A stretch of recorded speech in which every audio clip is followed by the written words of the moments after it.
I'm the Curious Sage, Dwayne Grove, bringing you the amazing and transformative power and value of human connection.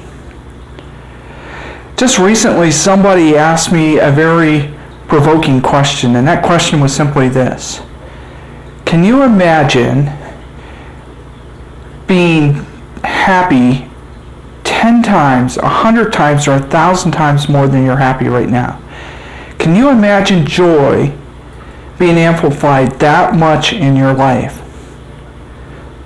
Well, I didn't have an immediate answer to that question, but it caused me to do a lot of reflection.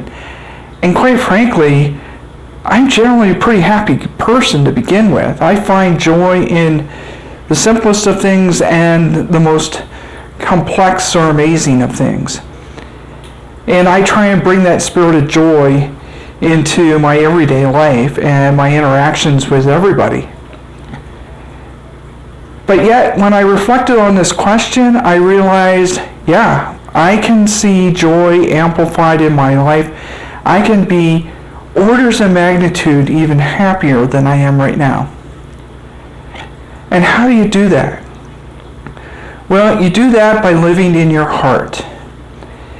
And living in your heart really means understanding your own intrinsic value and what you bring into the world. And you bring that spirit of love and joy and light in everything you do and in every interaction you have.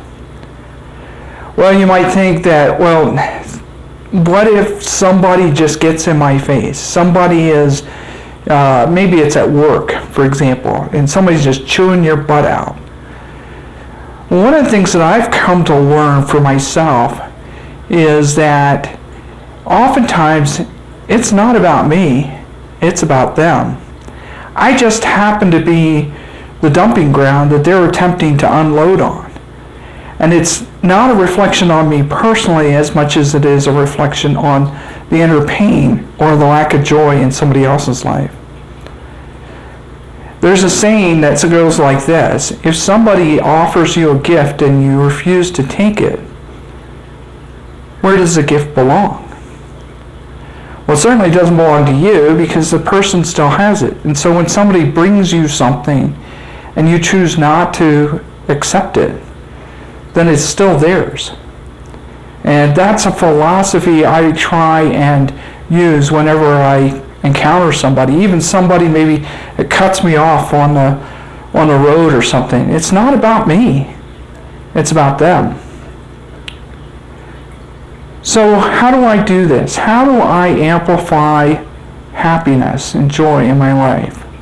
Well, one of the things that is amazing to me is a number of years ago I went through a process to become a certified heart math coach. And Heart Math Institute, and I will include the links in my blog post so that you can do some research on your own.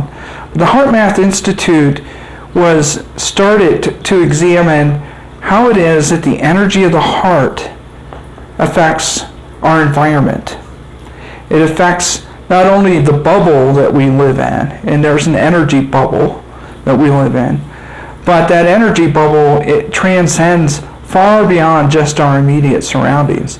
And in fact, one of the things that Heart Math Institute has come to be able to actually measure is that when large groups of people get into their heart space together, we can actually change the energy value around us. And so living and breathing from the heart, first and foremost, gets us out of our head, and it helps us to build greater resilience in our life. And Lord knows we need more resilience right now than ever before. But it takes the stress out of the system. And stress puts us at risk for all kinds of things like heart disease and everything else. Enforcing that energy of the heart also builds your immune system, so that in cases like we're living right now, your immune system is working on your behalf, even when you're unaware of it.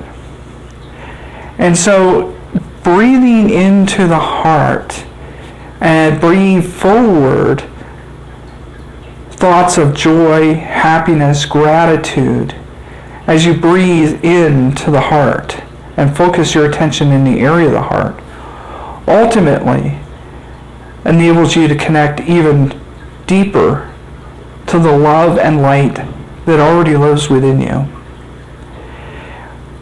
So the last thing I'll share with you in this short video is that just recently, as a result of the current pandemic, the HeartMath Institute opened their teaching to everybody, free of charge.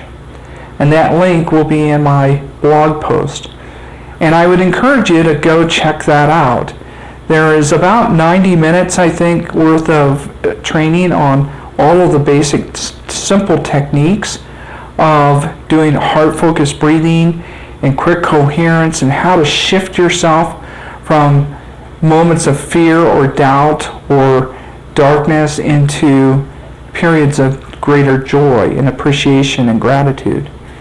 And by living in that space, living in that heart space, I think we can all raise the vibration and light of the world around us, starting with ourselves and then radiating forward. So check out my blog for the link, and I encourage you, if you're drawn to finding greater levels of happiness in your own life, start with the heart. And I can think of no better way to do that than the heart-focused breathing work that I've come to know and love and cherish and practice.